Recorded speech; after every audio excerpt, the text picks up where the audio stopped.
ఇదే అనకాపల్లి నియోజకవర్గం గుండా నా 3648 కిలోమీటర్ల పాదయాత్ర ఇక్కడి నుంచి కూడా సాగింది.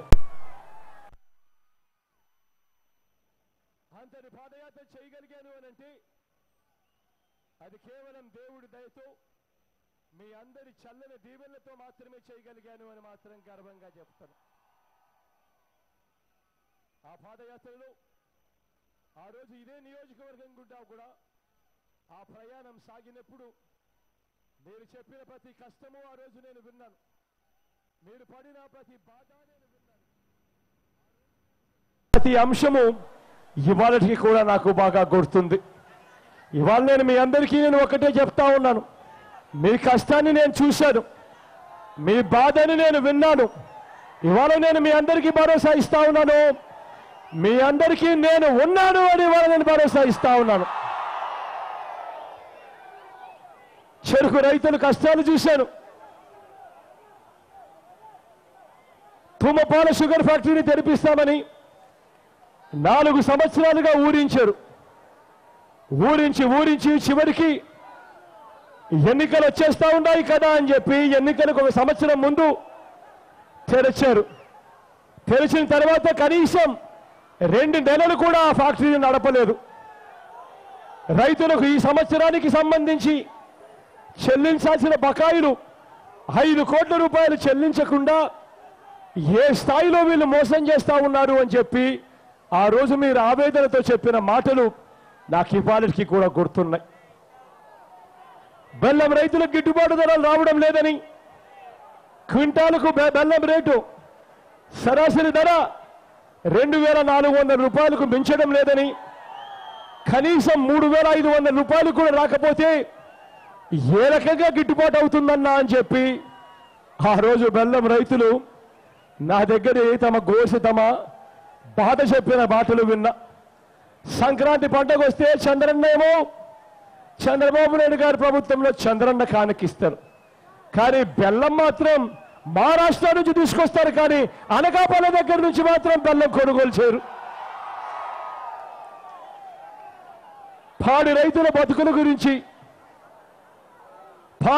బతుకుల గురించి విశాఖ డైరీ పాలక వర్గం పీల్చి పిప్పు చేస్తుంది అన్న సంగతి కూడా చెప్పిన మాటలు విన్నా.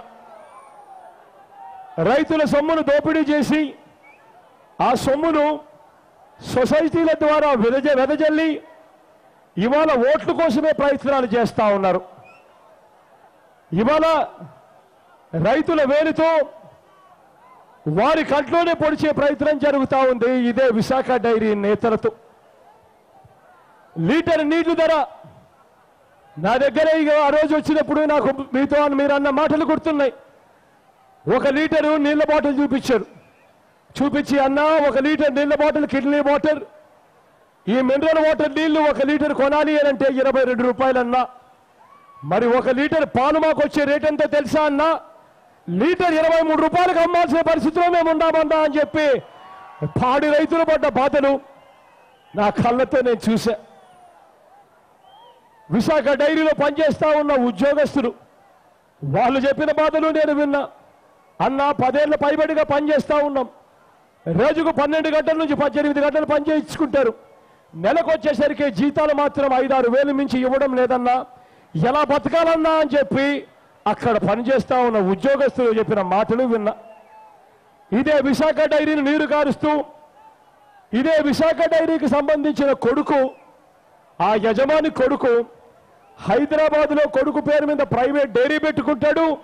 విశాఖ డైరీ పాలన దొంగలించి కొడుకు డైరీకి పంపించుకునే పరిస్థితిలో ఇవాళ విశాఖ డైరీ నడుస్తా ఉంది అని చెప్పిన మాటలు విన్నా. రైతులకు సేవలు చేస్తున్నాము అన్న పేరుతో ఒక ట్రస్ట్ తెరుస్తారు, స్కూలు కడతాడు, కానీ ఆ స్కూలు నారాయణ కాలేజ్ వాళ్ళకి ఇచ్చేస్తాడు. ఆ స్కూలును రైతులకు మేలు చేస్తున్నాను అని చెప్తూ ఒక ఆసుపత్రి కడతారు, ఆ ఆసుపత్రి మాత్రం కిమ్స్కి ఇచ్చేస్తాడు. ఇదే విశాఖ డైరీకి సంబంధించిన పెద్దలు. రైతుల చెమటతో వేల కోట్ల రూపాయల మేర ఆస్తులు విశాఖ డైరీ, కానీ ఇవాళ విశాఖ డైరీ ఒక కుటుంబానికి సంబంధించిన డైరీగా ఉందా, లేకపోతే రైతులకు సంబంధించిన డైరీగా ఉందా అన్నది ఒక్కసారి ఆలోచన చేయమని మిమ్మల్ని అందరినీ కూడా నేను ఇవాళ కోరుతా ఉన్నాను. చంద్రబాబు నాయుడు గారితో కలిసి రైతుల రక్తాన్ని అటువైపు నుంచి హెరిటేజ్ డైరీ, ఇటువైపు నుంచి విశాఖ డైరీలు ఇద్దరు కూడా పీల్చి పిప్పి చేస్తా ఉన్న పరిస్థితులు.